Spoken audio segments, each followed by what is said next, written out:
We're trying to get grounded back in matter because we're in these narratives that are disassociated from it. And matter is literally demonized in Christianity.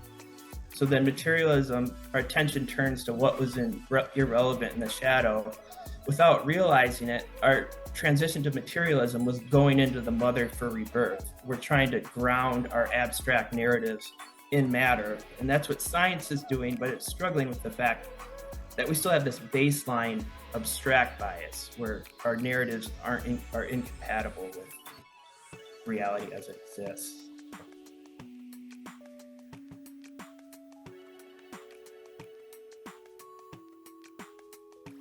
Welcome back to Connecting with Coincidence. I am your host, Bernie Beitman. I'm a psychiatrist, and I do crazy things like think about the future of humanity and trying to figure out a way to create a new myth for humanity, one that goes beyond what I might call quantum psychology or what others have called quantum mysticism.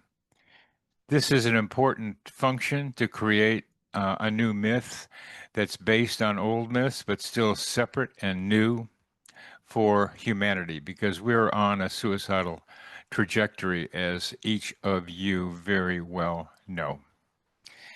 And today we have a sign, a person representing the new human. What we need to be able to see, not just from older people who write about this and talk about this, but from a younger people, because this is where the transformation needs to take place, the minds of younger people. And our guest today is someone who, for various reasons, feels like, seems like, has been called, invited, somehow drawn into creating a new myth through the hero's journey.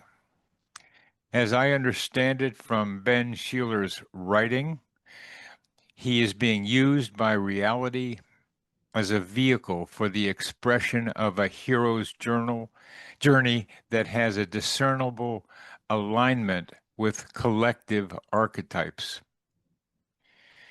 This has provided insight in how to help transform the world. This is what we need now. The hero's journey is a universal narrative, an archetype or monomyth, famously outlined by Joseph Campbell.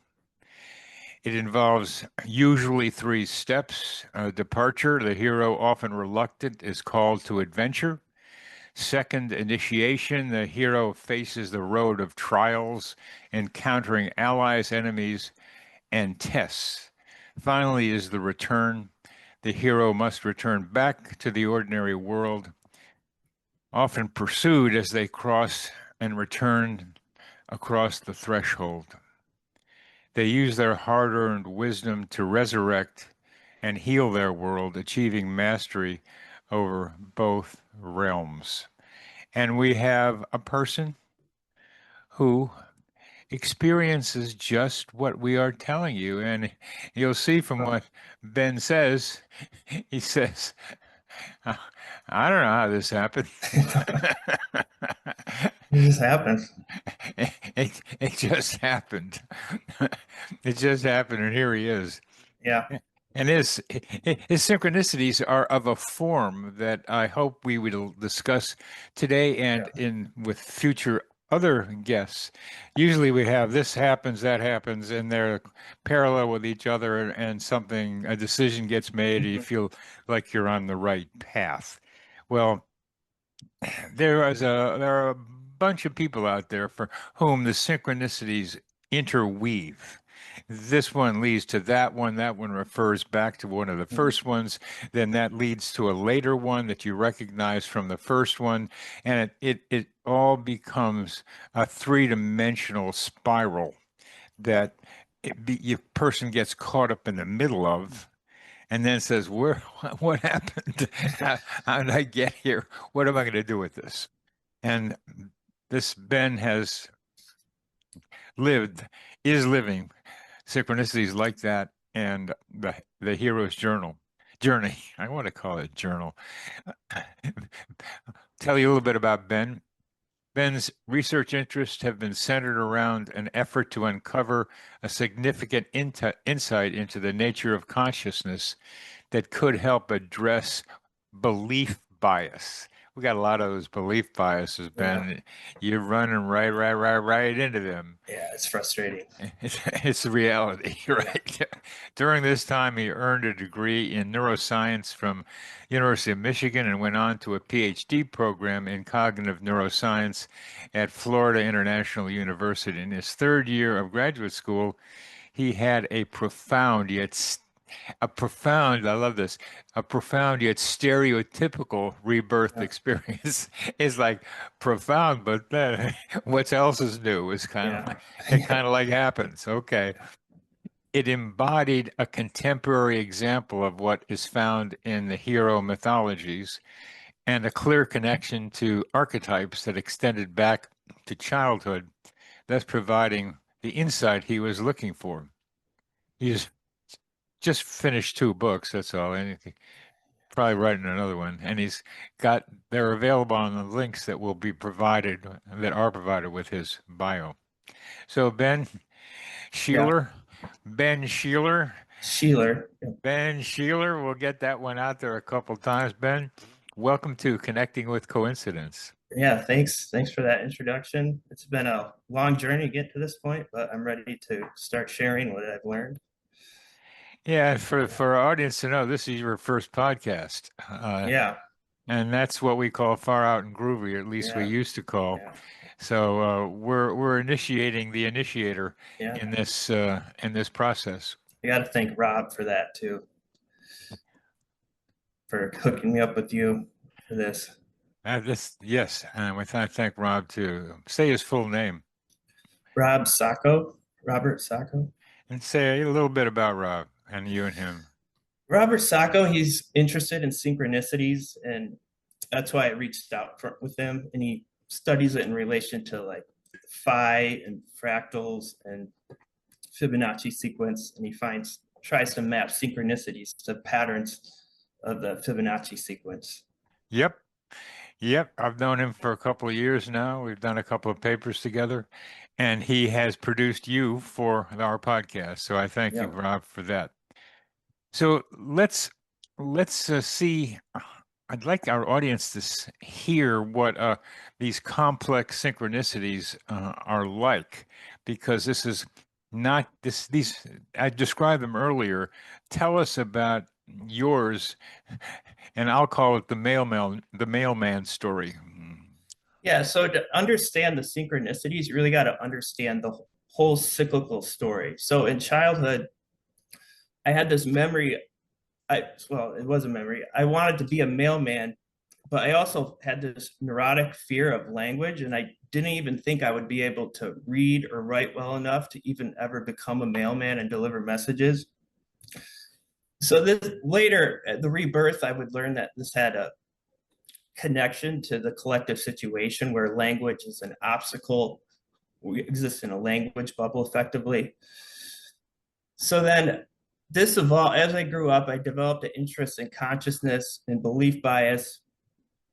And then as I'm exploring this, I meet this woman who ended up compensating for all the missing information that I couldn't learn from science. So from there, I go to a PhD program in neuroscience. And my first semester there, I create a psychological task. And this psychological task expressed the psychology of rebirth and the hero archetype. And I did not realizing it. And it also connected to the mailman memory because the task involved you focus on letters, a language-based processing task. And as you're focused on that, there's an irrelevant background image that has meaning. It's a facial image. And that focus on the letter task automatically represses the background image, which is what we're doing right now with our focus on narratives. We can't see the meaning in the background of Try to say that again a little more slowly, Ben. So the task involves you focus on letters. You're trying to alphabetize the letters and determine their order. And as you're doing that, there's a background image that's emotionally salient. It's a facial image, and that's automatically repressed by the focus on the letters.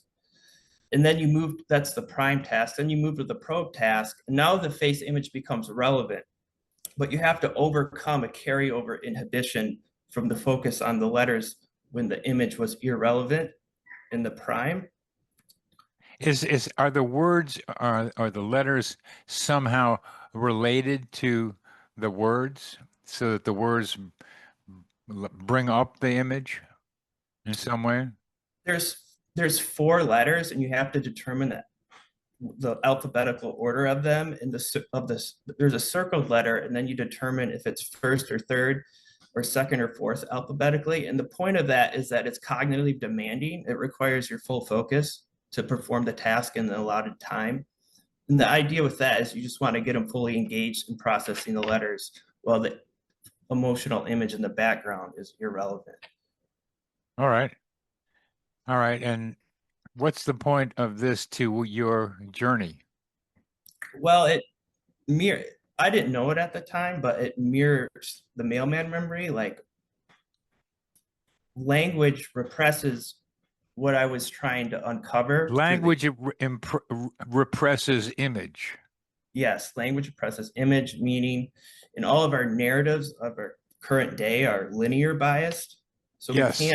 we can't understand reality because as nonlinear dynamics, and we're caught in this language bubble. And the task was mirroring that dynamic. And the task was mirroring that dynamic. Yeah. And so from that task of having the I'll say two-dimensional words distracting you from the three-dimensional image, that became a paradigm for you for understanding how we misread reality. Right. And that was the product of my prior 10 years of learning about belief bias and consciousness. That was the end result of what I had learned. Uh-huh. Yeah. Okay. And it was aligned with the hero archetype, is the point. It was what? It was aligned with the hero archetype without realizing it, which would become significant during rebirth when the irrelevant meaning came up to me, just like in the task. So this was a kernel of understanding that took you 10 years to get to. Mm-hmm. And it's still with you now because it's a fundamental pattern to what you're trying to bring to human minds and our current reality, that we get distracted by the two-dimensional worldview, which we could call materialism and as well, and don't see what's behind it. The active visual movement, intuitive ideas and feelings that are behind what we're not looking for. Exactly. And the goal of the task was to make the previously irrelevant relevant, and that's what I'm doing now. Okay, so that's somehow related to the mailman the fantasy anyway of your childhood of wanting to be a mailman. It's the tension between what language can express and what you're trying to become conscious of. And that's the meaning of that realization emerged during the rebirth, which occurred about 2 years after creating the task. Okay, so we got the surface and we got what's underneath, and now the surface gets us away from what's underneath, and now you got a rebirth thing a couple of years later. Tell us about that. So after my second year of graduate school, it's 2017, it's right after the 2016 election, and the belief bias is getting out of control. And then I realized, well, I'm a PhD student in cognitive neuroscience with an interest in belief bias. Well, I'm as good as a position to try to do something. It would have been like disingenuous to not try to do something. So during this, I share what I was working on to the woman who was playing the princess character as an embodied wisdom. And it turns into this text message story. And I start writing a hero story in this text message, not making the full connection to what I was doing. So then that was helping me withdraw like attentional energy focused on her so I could transfer the inner feminine that was projecting onto her into reality directly. So then doing that, I began this project called Align You. And without making the connection, Align You was doing the hero's task. I was trying to order the chaos. And the methodology I was using was a modern day equivalent to the methods of Jesus. And I also didn't make that connection. And so you have this building of meaning around me. It's starting to encircle me as the devouring mother setting up the rebirth experience. And The devouring mother. yeah. Explain. There's a couple other. Let's be clear that this woman was an archetype of the princess. Yeah.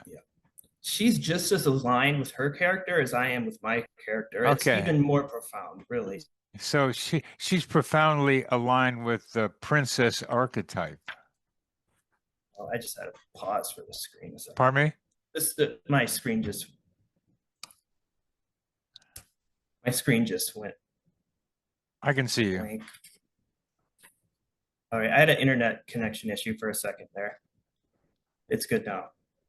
So what I'm trying to be able to clarify is that you go through your life recognizing people who are representing particular archetypes. Mm-hmm. And what is the princess archetype but a representation of the divine feminine? Mm-hmm. And somehow you were putting a lot of energy into her and her to you, but then you could transfer the divine feminine into yourself enough so that you could then proceed. And then when you proceeded, you got to a rebirth of some kind, which is an archetype as well. So explain that a little bit more for us. So I'm working on this project I called Align You for 2 months. And then I returned to the text message story I had originally written to Sophia. And I'm writing it and I'm expanding.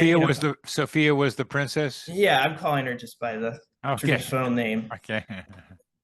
So I'm working on this self-mentoring book because I had become a volunteer mentor in Miami with high school students because I'm trying to get out in the world, go out into the real world and work on exactly how I'm going to go about trying to address belief bias. So I'm working on this self-mentoring book, and I wanted a motivational intro. So then it occurs to me the story was my part of my motivation. So I bring it back up. I'm starting to work on editing it and expanding upon it. And then as I'm doing that, I have this experience of realizing this story is describing my life. And then I realized the coherence with Sophia, who was this complementary opposite in the same way like the West and East are complementary opposites. So she was Asian. And I noticed that she loves writing. She's a natural writer. She speaks 4 languages. She's an English major, loves creative stories. So I make the connection. I'm doing the thing she loves after having moved on from her. And then I take her love for stories and I'm like, is this, and then it clicks that I'm inside some kind of story. And then there's other unique attributes of her personality that naturally stand out. And then I noticed how those were relevant to what I was experiencing. She has this emphasized love for puns. For puns? Yeah. Puns. And puns turned out to be very valuable concept for understanding psychophysical meaning. So Ben's task, this all starts flooding into awareness. So I'm like, could you give us an example of a pun that stood out for you as you were doing the psychophysical awareness? Ben's task was a pun. That occurred to me. That was a pun. What was? Ben's task. Ben's task was describing my task. It was the hero's task. It was a pun for the hero within the name. With the line you, I was literally doing Ben's task. I was trying to make the irrelevant background relevant and to try to order the chaos. So Ben's task. That was a placeholder name. That was a placeholder name for the psychological task, and that was what it was called at school. It was Ben's task. And that was a pun for your hero's journey then? Yeah, it was like projecting the fact that it was Ben's task. The pun is Ben's task is Ben's task. Ben's task is Ben's task. Yeah, it's recursive like that. Uh, And that, then that that's that's a that's a subtle version of pun. That's why I was asking you. Uh, there's there's other there's simpler versions of pun than a recursive one quite like that. And I have to ask you, Ben's task is Ben's task doesn't get to a pun for me. Could you give us some other examples? align you, uh, Yeah, align as I was aligning with the hero archetype I was working on, align you, to spell that out, align you. ALIGNU. Yeah, that Like, was the name yeah, of Ben's task. yeah. The psychology that informed align you was the same psychology in Ben's task. Yeah. It's transit. And align you was what you had to do for Ben's task, was align you with Ben's task. Right. Yeah, And that then would go ahead. and then the other significant well, there's a few other significant pun like synchronicities. So as I'm realizing this with the story I'm writing, I get an email for this study I had been assigned as a graduate assistant on that I learned about two weeks earlier. And this study went by the acronym ENDS. So my life as I know is ending. Then I open up my email and I have this, the end study meeting is in like 5 days during the middle of this. So that just ratcheted up the emotions because it brought in something outside myself. Because up to this point, it was just things relevant to me. They're in reality, but they're just personal things I was doing. So then at this other study from outside, it was just like, whoa, what's going on here? That's when it started getting emotionally intense. The end was the beginning, really. Yeah. It's the beginning of the end study meeting. And it was the beginning of your hero's journey, it looks like. The end of a stage of the journey. End of the stage of a journey. End of my ego as I knew it before that point. Okay, and then is the rebirth come next? So amidst all this intense emotion, it's like so overwhelming. A week earlier, I had this dream about driving in a car with a dream character who is my personified anima, who looks like Sophia, but not quite. So I connected that to her. And in this dream, we were driving one way, and then she said she forgot something the other way. So she's like, can you come help me look for it? So then I get in the car, I go back and help looking for this thing, and then I wake up. So that dream, I have no idea what's going on. It's all chaos. Like everything I thought I knew is dissolving. So then I just get in the car and start driving. Don't know where I'm going. Is this still in the dream? No, now we're in real life. The dream inspired me because I had nothing to go off of. Everything was turning into chaos, and my narratives were being dissolved. I'm going to do a little stabilizing just for the fun of it, at least as we talk about this. The idea of the woman representing the divine feminine saying, I forgot something, and you have to go back and look for it, is very similar to of somebody who visited me recently, who is a good manifestation of the divine feminine and the kinds of things she does. And I drop her off at the airport and I get a call from her saying, I forgot something in your car. So I had to turn around and go back so that she could get the forgot something from the back of my car. Yeah. Archetypal meaning in that experience. Like what? Well, going back to look for something is I interpreted that as trying to find the divine feminine character herself. That's what we're looking for her. Yeah. In the dream. Yeah. Okay. So from that, I start doing this in real life. I start driving in Miami, just heading north. And then I see a guy on the side of the road. I had stopped to help a guy on the side of the road a couple weeks earlier. I take like seeing that as something to go off. So I stopped to help him. And he's good, but he asked me, where am I headed? And I have no idea where I'm going. So I say, I'm driving to God. And he's like, I have something that can help with that. And he pulls out a Jehovah's Witness brochure from his front pocket.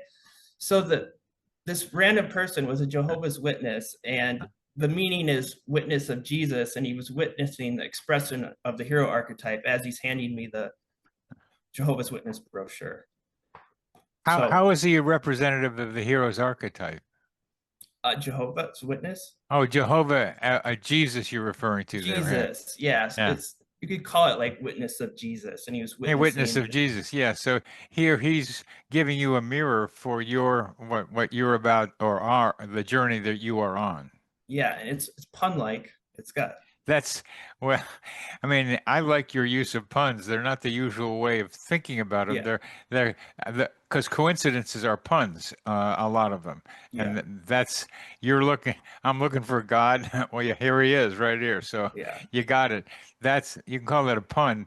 I call that well, what you got in your mind is yeah. manifesting out there, and that's a synchronicity. So I'm glad you're mixing up pun and coincidences like this. It's they are related.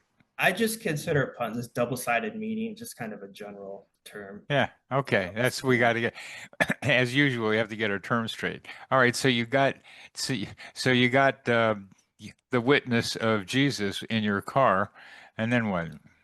So, and I told him I was driving to God, and that would prove out. So I drive 3 more hours. I have no idea where I'm going. I'm just following signs. I see the Golden Gate exit, so it's like, all right, I'll take the Golden Gate exit. And then I'm driving for maybe another hour, and I come across this barn, and there's no markings from the road except for the barn door says Pain on one side and Ting on the other for painting. Ting reminds me of someone who had stayed at my house for a music festival earlier that March. So I stopped there. I jumped the gate, which I jumped the gate because of an experience I had with Sophia when we broke into the middle of the night, and that kind of like compelled me to jump this locked gate with no trespassing. So I do that. The barn's locked. I go around back. There's a camper with an old man sleeping in it. So I wake him up. He seems excited to see me. He starts showing me around. He takes me into the barn and he starts showing me how he makes signs. This unmarked barn was a sign shop. I came along following signs. I previously conceptualized the idea that I was following signs, and then I come to a literal sign shop, the source of sign creation, which you can relate to God. So then as I'm leaving, he comes out to the gate. He hands me a business card for a shine shop. And as he hands me the card, his hand rests on the gate and he says, oh, a snake skin. So he touched a snake skin exactly as he was handing me a business card. And snake skins are the most traditional ancient symbol for exactly what I was experiencing in the moment. And it was also a pun. Sign, sign was a sign. The snake skin was describing what was actually happening in the moment. The rebirth, the snakeskin related. So it was snakes give up their skin as they molt to become yet a new snake. It's a rebirth form. Mm-hmm. It was the ideal symbol in the ideal moment. Ideal symbolism, the ideal moment. Yeah. Just to back up just for a minute, what you've just described is how if you put yourself out there and don't know where you're going, it's a way of, I call it, getting lost to find yourself. That's going to increase the kinds of coincidences that you experience. And you got, I'm looking for God, came out of nowhere, and then you're following the signs, and you got to a sign shop that was unmarked. You jumped the fence and jumped the gate, and you get in there. Okay, so I saw the sign. Ben says I've seen a lot of signs here today. So then what happened? Then it's just I was driving to meet my mom in Orlando, and then she had called the cops on me. And because she was freaked out because I called her on the phone. I'm like, am I dead? I didn't even know if I was, because it was so weird how everything had converged and everything that happened. I didn't know if I was even alive. It was that strange. So I thought maybe I was having an after death experience because the snake skin and the sign, it was just in the ends, Ben's task, align you. It was just so much.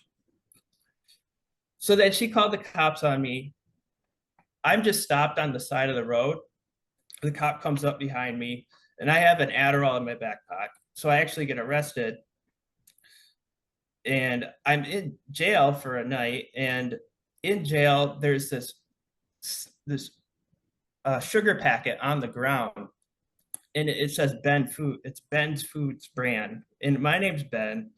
And so the puns followed me into the jail because I was being devoured by the mother at that. Now, That's what that was. explain what we mean by being devoured by the mother. There's meaning around you you're not aware of, and the experience of suddenly becoming aware of it is the character. It's described by devouring. I'm inferring that in mythologies, the experience of the devouring mother is the experience of a previously irrelevant meaning of suddenly emerging to you, and it feels like you're devoured because your narratives you've had used to describe reality no longer work. And Yeah, and so the devouring is I don't know what devouring. You have to help me with that, but it's a kind of a of being overwhelmed by the yeah, new meanings that you're running across, that you're now experiencing. yeah, Reality begins, what you're talking about, cognitive biases or belief biases. Bye bye, yeah. bye bye for Ben. The truth is that everyone is devoured. We're all asleep in the belly of the whale at this moment. We just haven't recognized the fact that because there's a site, we might get into it, but the psychophysical meaning around us, once you become aware of it, that's associated with what I experienced, the experience of being surrounded by meaning you were never aware of.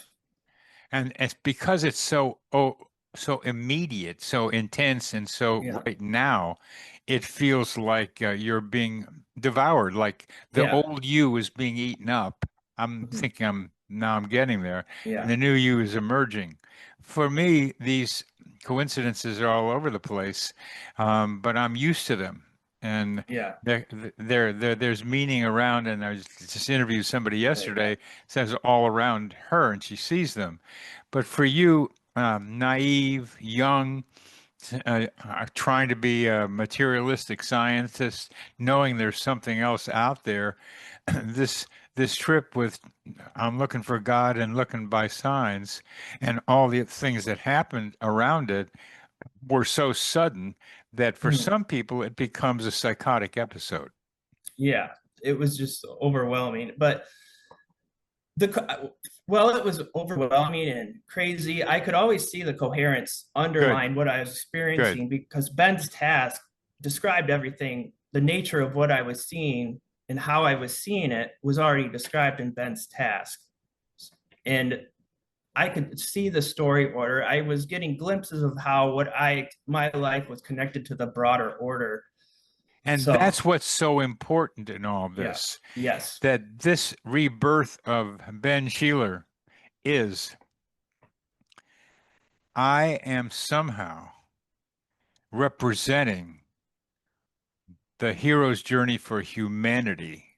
yeah, And it, talk, that's so crucial here that yeah. that's so crucial in what I'm thinking is important, that you are one of the representatives of much younger generation trying to be able to create something new for humanity. Mhm. So because my life was aligned with archetypes in a in story order, I could reverse engineer the broader order I was contained within because I was a particular character in a collective story. So, and that allowed to calibrate reality more broadly to archetypes because I was aligned with those same archetypes. Yeah. So yeah, it's an overwhelming situation to be in, but from You, like, but you oh, were able to handle it, and that's what we've yeah, got. Now, after you had these experiences, and you had enough awareness to know that they fit together somehow, even though they almost felt overwhelming. You could still organize them, and that's what's crucial. You could do that. Somebody else who couldn't know what Ben's task Yeah. was wouldn't be able to. And I'm saying that for our audience because this is where psychosis happens, when people get caught up being devoured by the divine mother, by the devouring mother.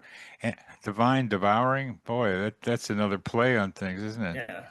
Yeah, the The mother's book. bivalent,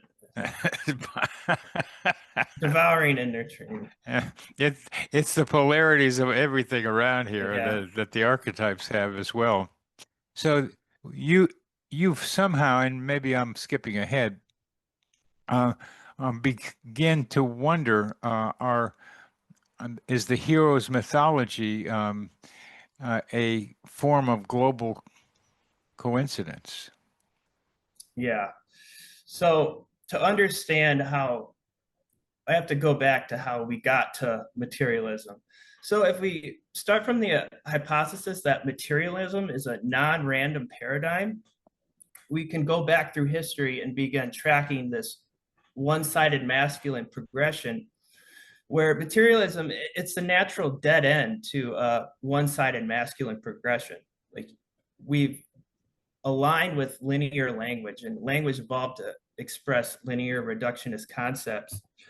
And now we're in this confrontation with all this phenomenon like synchronicities, parapsychology, UAPs, and we can't integrate it because we've been along this one-sided masculine progression, and it's converging on it. We're converging on what our narratives are incompatible with and struggling with integrating it. In that situation, perfectly maps onto the nature of rebirth. And yeah, so it's the devouring aspect again. We're surrounded by information we can't integrate, but we need a coherent meta narrative in order to assimilate it. We need an integrated meta narrative in order to assimilate it. I think that's what's so important here, because a lot of people don't want to give up the materialistic, linear. I'll call it digital too, because it's quite linear as well. Don't want to be able to give up the belief in certain religions that are male dominated. They don't want to give them up because those beliefs not only are entrenched in their minds, but also because they make them part of a group. So it defines themselves as part of a group. And if they give up the belief, they lose the group. Right. And the good thing about this myth is that we don't have to give everything up because it's just a completion of the monotheism narrative. We can, so with monotheism Christianity, we're reaching peak abstraction. We're aligning with narratives. And then this generates the emergence of materialism as a compensation. We're trying to get grounded back in matter because we're in these narratives that are disassociated from it. And matter is literally demonized in Christianity. So then materialism, our attention turns to what was irrelevant in the shadow. Without realizing it, our transition to materialism was going into the mother for rebirth. We're trying to ground our abstract narratives in matter. And that's what science is doing, but it's struggling with the fact that we still have this baseline abstract bias where our narratives are incompatible with reality as it exists. You're giving us a different definition of materialism here. Yeah. It's groundedness. I mean, I love this because it's reversing what we mean by materialism, which tends to be the linear ways of logic and words, uh, and saying, no, let's turn that around, and the materialism is material, and let's put our feet on Mother Earth and Right. get connected to the oneness that's around us and the signs and information that's coming from around us. Yeah, that's what we're attempting to do, but we can't do it because we need a new meta narrative to contextualize everything that's outside the materialism narrative. all right, Mr. Ben Sheeler, give us that meta narrative. The meta narrative takes all of history and puts it in one cyclical process, beginning with paradigms like animism that are feminine and holistic. And then we have this one-sided linear progression. We go through a series of paradigms that are increasingly masculine biased, that peaks in materialism, and that corresponds to coming full circle. So in animism, 40,000 years ago or so, reality was dreamlike, and there was no separation between our minds and the environment. And we're coming back full circle to a situation where we're going to realize the same thing. And to do that, we have to experience the collective rebirth, which I've hypothesized is the actual meaning of the second coming. This realization that we have the heroes we have idolized in their stories have been describing the process we have been acting out this whole time without realizing it. And it's the interjection of the hero's rebirth into ourselves that completes this, what I call the logos cycle, and places us in a new stage of existence, really, the unprecedented. We're returning to integrate with the feminine environment. You've said a lot there, and I'm going to try to pull it back, but it's interjecting. Yeah. The divine feminine is the best way I can say it, so that Yeah. we all become grounded with Gaia or Mother Earth or the nature that's around us, and that what we're seeing that synchronicity allows us to appreciate by direct experience is our minds are connected to our environments. And that was 40,000 or so years ago when the human mind and environment were one with each other. Mm-hmm. And now we're going back to realizing that.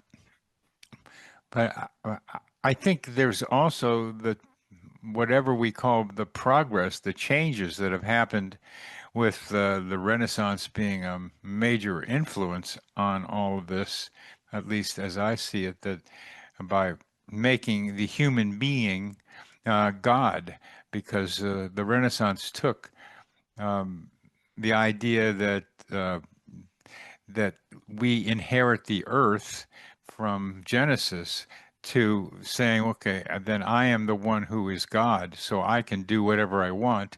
And that's the masculine prerogative of saying I can exploit earth and I can exploit the feminine. And that has gone to quite an extreme now. And we're now in the process of introjecting the feminine so that we can become one again with our environment. But there's still we've changed a lot since 40,000 years ago. So there has to be an integration of this polarity that you are in the middle of integrating. But how we've changed, artificial intelligence is a super example of linear thinking that tries to get sometimes a little stretched, but mostly it's algorithmic digital.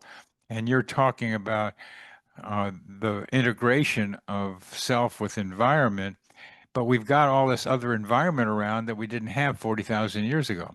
So what do we do with what we've learned and experienced at this point in our human hero's journey? So Jung describes the hero's journey as beginning with the unconscious unity with the mother and then coming full circle for rebirth for a conscious unity with the mother.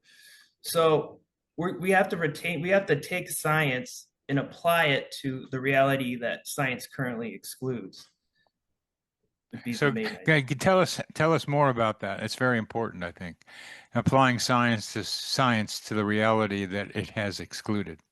Yeah, so there's a bias of people who jump like new age spirituality. They kind of let go of that rigorous thought. I mean, there's value in that, but what we need is mainstream science to seriously explore the phenomenon beyond materialism. And that's what contextualizing it as a rebirth can help with. And I think it's important to get into the actual examples of psychophysical meaning to understand what this meaning, what's beyond materialism. Well, let's do that. In the time we have remaining. And by the way, there is a place here in Charlottesville, Virginia, where I am, called the Division of Perceptual Studies, and one of the names of the book is Beyond Materialism. Just to quote you, it's already been out there. So there's movement towards it because it's the science of parapsychology that this book is about. And it's just what you are calling for now. So just talk about your views of that. So as we come full circle back to the mother, we see these themes that reflect that. So you have the women's rights movement, you have LGBT, and you have environmentalism, you have climate change, and all these things express the rising feminine theme as we return to integrate the feminine dimension of reality. And then if you look at politics, we have a tension between the masculine right and masculine left, which mirrors the fundamental tension between our paradigm and the feminine reality it represses. And you also have the West and East, the masculine West, masculine East coming together, which was a theme of my own life. And then, yeah, so those are like the main holistic themes, returning the rising feminine.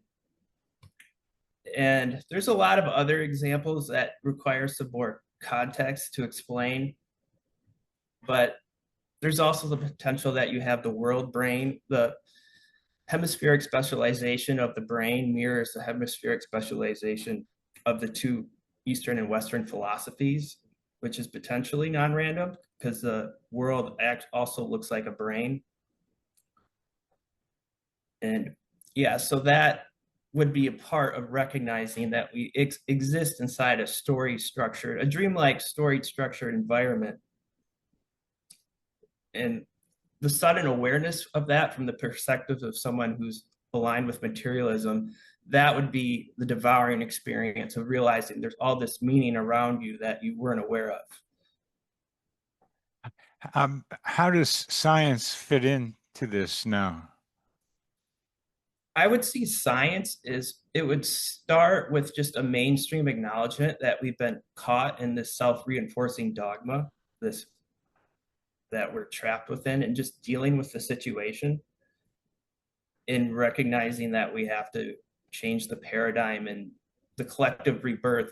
Once you seriously explore it, I think that people will resonate with it because it's so aligned with archetypes. It's as you know from belief bias, that's not enough.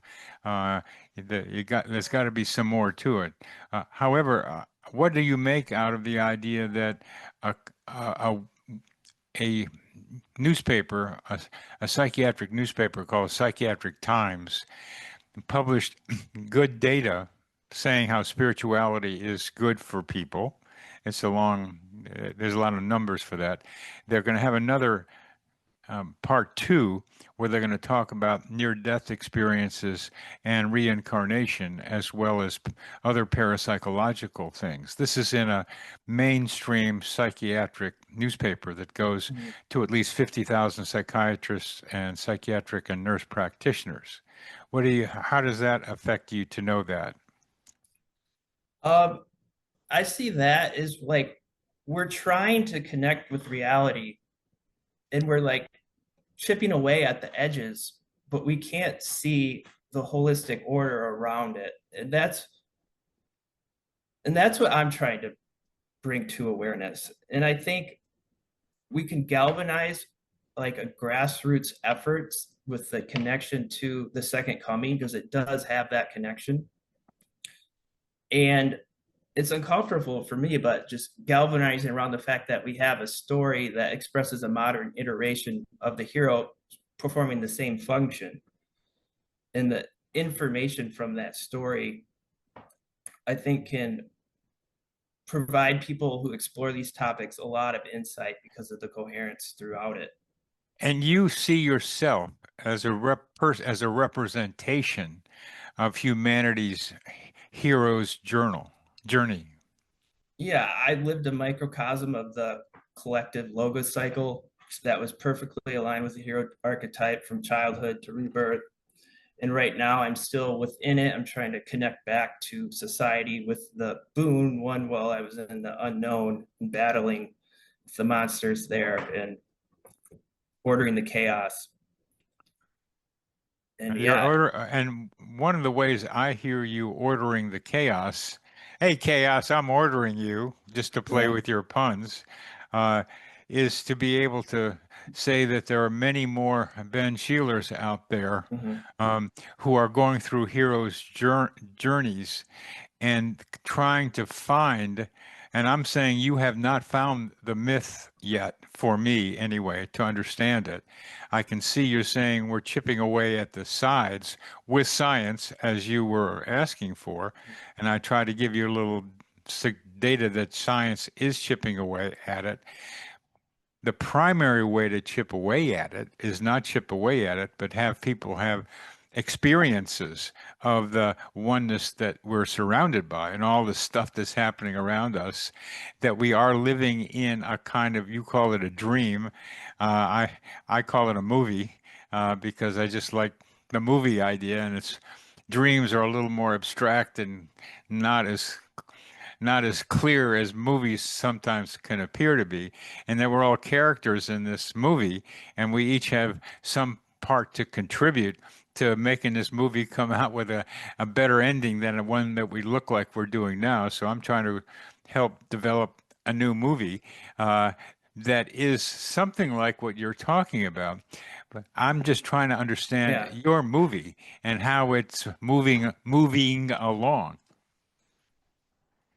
Well, we need to ground ourselves in the meaning of our current experience. So I envision people recognizing that they're currently experiencing a collective rebirth as an end result of this cycle we've been on, and connecting the rebirth motifs to their own experience of becoming aware of the story order around them.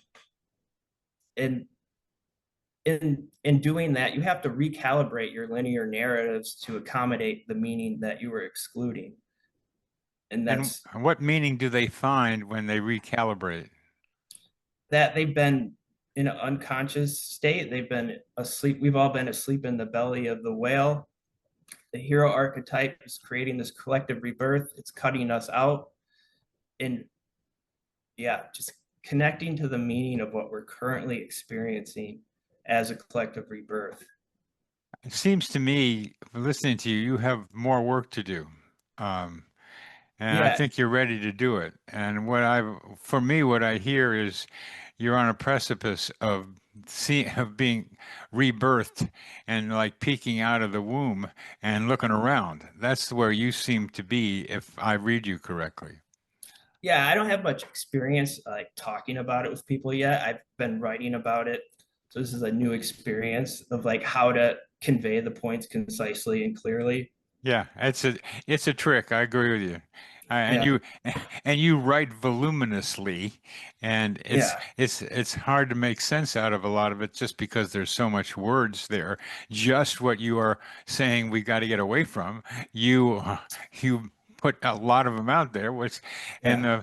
these contradictions are part of this reality. So we're coming to the end of our time together, and I'm encouraged by your drive, and I'll call it drive to create a new dream. I'll call it a myth, or a movie, because I that we're parts of, that each of us has a part to play in, and you are one of the manifestations of what humanity is going through, which is a collective rebirth. And I want to see, I want to peek out of the womb of this rebirth and see, okay, hey, what's this planet that I've just landed on? Mhm. Yeah, that's what we're all going through. And as far as I think people when I'm writing shorter versions of the long versions, And what I've been saying, I think people, it'll make more sense if you check out what I wrote. I think it's going to be linked. There's a It's going to be, couple, yeah, yeah, there's a couple short summaries because the original writing, I'm just getting everything out there. And now yeah. I'm paring it down and getting more concise That's summaries. that's the way to do it. That's the way to do it. You got to figure out what you're figuring out first, and then you can condense it down. Now that's what writers have to do, and you're trying to bring the other dimension into words, which is really a hard thing to do succinctly, so that the words carry the meaning that you want them to have, not what others may think they should be. And it's you got to string them together in a way that creates the picture behind those letters that you're trying to be able to describe Yeah. for people. Yeah, I have full confidence in the fact that the collective rebirth idea is going to be the only way to change materialism. And I need to be able to convey that better. I think it's the pre-configured solution to wake up inside the story and realize the heroes we've been worshiping was describing what we were doing and we were destined to experience. Good. And You, yeah, I mean, I'm delighted that I'm the first podcaster that's invited you. I yeah, think as you condense the stuff down for people to comprehend, there's going to be more, and you're going to have more opportunities to sharpen what you're trying to be able to say, because it's one thing to write it, it's another thing to say it, and you've got it. And you've got how difficult that is. I know how difficult that is. yeah, And you are trying to do that. So I'm glad to be one of the guys riding in your car for a little while on yeah, your hero's journey. And I thank you very much for being with yeah, us. And I yeah. ask you for one final comment that you have for our audience. It'd be just check out what I wrote and see how you relate to it. See how well it seems like it's coming out of nowhere. There's logical coherence in it. And then if it resonates, just share it. And I think the next couple of decades will be tumultuous, but I think there's light on the other side of the tunnel once we can complete the rebirth. And as we've been acting this out for millennia, and it's a climactic moment in our collective hero's journey. And it's going to be chaotic, but also exciting. And there's hope on the other side. Thank you very much, Ben Yeah. Sheeler, for being on the Yeah. show and letting us be part of your hero's journey for a little while. Yeah. Thanks for having me. One of the people who didn't automatically assume I was crazy for talking about expressing the hero archetype. So it's good for you. And good for you, and hopefully good for humanity. That's what we're into. Yeah. Thank you, Ben. All right. Thanks.